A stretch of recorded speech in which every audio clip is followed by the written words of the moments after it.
Olá, meu amigo, minha amiga, sejam bem-vindos ao nosso Portal do José, iniciando o nosso primeiro encontro dominical nesse começo do ano de 2025, que promete certamente muitas emoções, mas com um diferencial muito importante em relação a anos anteriores. Nós voltaremos a discutir situações da nossa realidade concreta, sobretudo no mundo da economia. Isso porque algumas situações que estão sendo colocadas vão exigir, de fato, alguns enfrentamentos, muitos debates. Isso sempre ajuda com que a opinião pública do nosso país consiga entender melhor alguns aspectos. Sobretudo porque nós teremos um coro permanente da extrema-direita tentando o tempo todo dizer que o Brasil está indo por um buraco, o Brasil está afundando, enfim. E esse é o discurso também de muitos veículos de comunicação em atendimento aos seus sócios no mercado. Como eu sempre comentei aqui com vocês, essa extrema-direita barulhenta, negacionista e absolutamente insana que nós temos aqui no Brasil, sempre provocou com as suas atitudes políticas, nas redes sociais, sobretudo, uma distração da sociedade para que ela não perceba exatamente os problemas concretos que nós voltaremos a discutir. Eu vou abrir o nosso encontro de hoje trazendo para vocês aqui um fato muito interessante que certamente você dará algumas boas risadas. E trarei algumas cenas e algumas informações muito importantes, mas antes de mais nada, é sempre muito importante também convidar você que está chegando agora ao nosso portal, ainda não é inscrito, para que, em primeiro lugar, você se inscreva aqui conosco. Conheça também os nossos outros vídeos. Se você gostar, compartilhe, recomende. Nunca se esqueça de dar o seu joinha, o seu comentário. Se puder, venha para o nosso clube de membros e também se inscreva lá no nosso novo canal de cortes do Portal do José, onde eu sempre coloco vídeos mais resumidos ali, tá legal? Então, vamos aqui aos nossos temas. Começando aqui com essa situação aqui, gente. Olha que manchete bonitinha, né? Acho que dá para vocês lerem aí. 2025 terá 4 feriados prolongados. Ou 5 se Bolsonaro for preso. É o que tem de gente com caixas e mais caixas de fogos, cervejas armazenadas, não está no gibi. Mas essa manchete é do caderno Sensacionalista, que é publicado em alguns jornais aos domingos, né? Obviamente com a pitada de humor muito grande, mas enfim, ela guarda um fundo de verdade, né? Depois de um 2024 com feriados mirrados, 2025 chega para alegrar os brasileiros. 4 feriados prolongados estão garantidos no calendário. E a promessa é de um quinto. Depende apenas de um acontecimento especial: a possível prisão de Jair Bolsonaro. A notícia já movimenta setores estratégicos. As cervejarias aumentaram a produção, prevendo um aumento de consumo. Ativistas estão pedindo escala 5x2. 5 dias de trabalho e 2 para celebrar, comentou um analista. Empreendedores também estão animados. Vão vender fixador de dentadura e organizar bingos na porta do presídio. Uma palavra de ordem já vem sido ouvida nas ruas. Sem anistias. Vamos enforcar todos. Os feriados, no caso, né? Então, muito irônica, mas a ironia sempre carrega um fundo de verdade. Por isso que a gente sempre dá boas risadas, né? Gente, nos nossos 2 vídeos anteriores, como eu toquei em temas muito sensíveis, o YouTube não compartilha, né? Não recomenda. Somente as pessoas que sempre estão aqui no nosso portal é que acabam assistindo. Então, se você não assistiu, assista os vídeos anteriores que eu fiz representação contra crimes que esse bolsonarismo insano continua a cometer e eles têm que ter consciência que não pode ser assim, né? Fazer apologia de criminosos, de pessoas que destruíram vidas de outras pessoas, enfim. Aqui está a foto aqui de uma dessas criaturas, né? Eu não vou dizer o nome, porque a plataforma, como eu disse para vocês, dá sempre uma limada, né? Isso era previsível, mas eu não podia deixar de falar dos temas colocando as palavras com o sentido que as palavras têm, a importância que elas têm e a luta que nós temos que fazer contra esse tipo de gente insana e criminosa. Bom, agora eles arquem com as consequências. Com um ano à frente da PGR, Paulo Gonet, né, começa 2025 sob a expectativa de denúncia contra Bolsonaro. Então, no primeiro momento ali eu mostrei para vocês uma coisa com ironia, mas o fato é esse aqui, que o Procurador-Geral da República está se movimentando. Gente, ninguém cancela férias, ninguém cancela recesso, se não tem um propósito no meio dessa história, né? Então, o senhor Paulo Gonet ainda está devendo muito para a sociedade brasileira, Nós esperávamos que tivéssemos no Brasil atitudes mais céleres, mais rápidas, elas não estão acontecendo. No entanto, muitas pessoas que têm uma calma maior, têm uma paciência maior, afirmam que esse tipo de comportamento do senhor Paulo Gonet é justamente para oferecer denúncias absolutamente irrefutáveis, que faça com que, de fato, a criatura, o criminoso maior da nação, vá parar na cadeia. Nós teremos esse ano aqui no Brasil muitos embates, e os embates serão promovidos sempre por insanidade da extrema-direita junto com o mercado, como eu tenho dito aqui para vocês. Então, nós vamos ter muitas situações aqui desafiadoras, né? Mas sempre a gente acaba desmascarando essas criaturas. E isso sempre com esse pano de fundo que agora se apresenta, que é o governo Lula entrando nos debates para ajudar na confrontação dessas mentiras todas, dessas insanidades todas que essa gente joga todos os dias, porque senão aquilo que eles falam sempre acaba prevalecendo. Então, esse ano nós teremos contrapontos.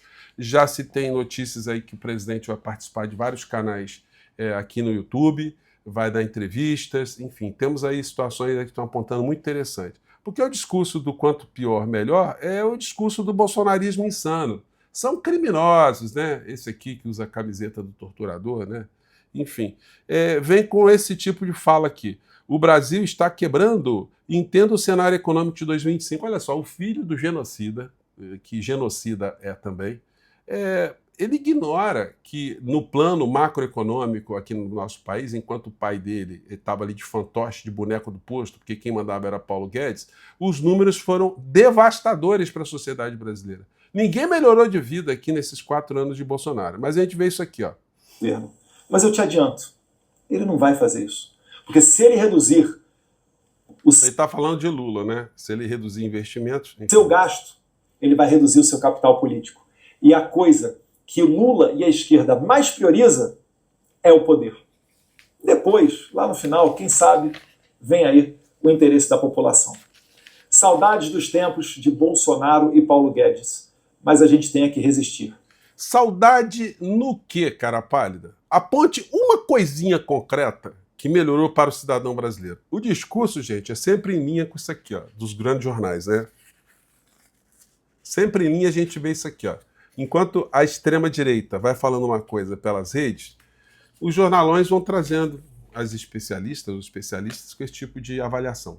Helena Landau, Brasil vive crise de credibilidade. E é Lula que precisa mudar essa percepção. De um certo modo, o presidente vindo para o embate vai ajudar a melhorar muitos entendimentos sobre muitas coisas aqui no Brasil, né? Porque nós teremos consequências. Esse aumento do dólar aí, isso vai impactar a economia aqui do Brasil. Disso não há a menor dúvida. Mas aí, gente, a gente olha o que foi o governo do criminoso e os grandes veículos de comunicação fizeram uma vista muito grossa em relação à maior iniquidade que nós tivemos aqui no nosso país. Quando começou a pandemia, a primeira providência dessa gente criminosa e bandida foi jogar dinheiro para banco. Notícia resgatada aqui no Infomoney. Com crise, o Banco Central já anunciou 1,2 trilhão de reais em recursos para bancos. Os recursos têm como objetivo manter a liquidez do sistema. Gente, eles jogaram dinheiro para banco emprestar dinheiro para a gente, para o cidadão comum, para os pequenos empresários. Eles retiveram esse dinheiro e aplicaram esse dinheiro, fizeram uma montanha de dinheiro com esse tipo de patifaria. Isso era para ter uma CPI no Congresso Nacional, enfim, mas isso acaba não sendo denunciado. Os veículos de comunicação não abordam isso, são todos mancomunados com o sistema do rentismo, o sistema financeiro. Mas esse foi o retrato do governo do genocida, né? Déficit histórico sem precedentes deixado por Bolsonaro nas contas públicas chega perto dos 800 bilhões e complica a vida do governo Lula. Por quê? Porque foram feitas várias isenções, foram feitos vários empurros com a barriga de uma série de recursos. Por exemplo, o inelegível, ele praticamente obrigou que os estados não cobrassem ICMS durante aquele período eleitoral para a gasolina e o diesel ficarem mais baratos. O que aconteceu? Ele perdeu a eleição e os governadores todos que foram eleitos vieram para cima do governo atual e falaram: olha, nós perdemos muita receita, vocês têm que pagar para a gente aí, os estados foram pressionados. Então quem pagou foi o atual governo Lula, nesse tipo de falcatrua, de banditismo. Coluna do José Paulo Kuffer: bagunça deixada por Bolsonaro explica déficit recorde nas contas públicas. O Bolsonaro não pagou precatória, vendeu o estatal e colocou isso como se fosse uma boa administração. Enfim, se vender tudo, você deixar as pessoas morrerem de fome, como na Argentina está acontecendo agora, você consegue ter ali um resultado, né, aparente melhor.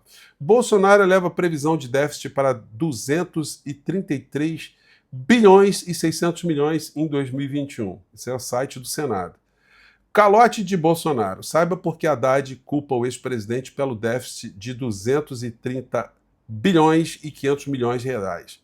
Pagamento de dívidas judiciais sem possibilidade de recurso e compensação a estados por redução de imposto afetaram o desempenho nas contas públicas. Então, o que nós tivemos, gente, foi um governo de criminosos a serviço do sistema financeiro, do rentismo aqui no nosso país, com essa extrema-direita barulhenta, sempre atraindo atenção para outros aspectos, sempre colocando medo no nosso país. Enquanto a economia estava sendo tratada por esses gangsters, essa gente ficava dizendo, olha, se o Lula ganhar as eleições é o comunismo, se o Lula ganhar as eleições vão fechar igrejas, e a ideologia de gênero, e vão destruir a família, enfim, essa patifaria toda. Só que agora, esse discurso patife, ele deu uma arrefecida, porque mesmo as pessoas mais fundamentalistas, as mais sectárias, as pessoas que se comportam como membros de uma seita, elas estão percebendo que nada disso aconteceu. E o governo vai ter que se comunicar muito bem para mostrar que essas pautas medonhentas, que o Brasil ia virar comunismo, que o socialismo ia ser implantado, essa visão totalmente tosca e mentirosa, que isso de fato eram visões mentirosas, toscas e politiqueiras. E isso vai fazer com que esses setores ligados ao conservadorismo, a religiões, enfim, eles tenham uma atenção agora maior voltada para situações do mundo concreto, desde que haja uma habilidade para que esses temas sejam colocados em perspectiva, sejam colocados para o debate público, sejam colocados para explicar para o cidadão brasileiro por que eventualmente nós vamos ter um aumento na carne, nós vamos ter um aumento no arroz, no feijão, em tarifa pública, e como é que o governo tem que fazer para reverter, para enfrentar essa situação. Porque, gente, se nós tivermos uma economia que não entregue ao cidadão aquilo que um governo tem que entregar, olha, com a desinformação que nós temos no Brasil, 2026 promete ser um ano muito complicado, com muitas vitórias dessa extrema-direita no parlamento, tanto no Senado quanto na Câmara. O momento de começar a estabelecer uma estratégia é agora. É por isso que eu estou aqui e a gente vai seguir aqui no nosso combate. Olha, não esqueça de assistir os nossos outros vídeos e mande seu comentário, tá legal? Um grande abraço, tchau!